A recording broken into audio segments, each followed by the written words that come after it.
ഒരു ഗിഫ്റ്റ് അയച്ചിട്ടുണ്ട്. നമുക്കത് കയ്യിൽ ഇരുന്നാണ് ഇരിക്കുന്നത് കേട്ടോ. അപ്പൊ നമുക്ക് അൺബോക്സ് ചെയ്ത് നോക്കാം.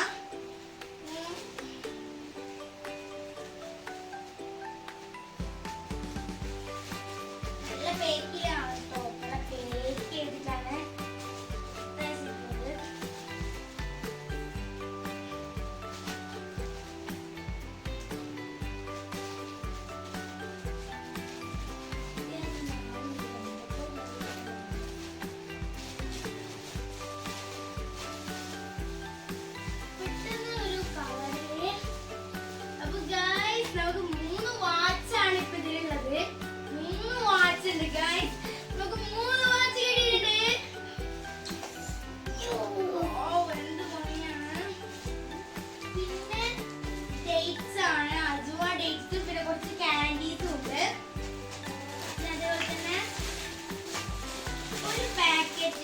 കാൻഡീസ് ആണ് അവർക്ക് കിട്ടിയിട്ടുള്ളത്.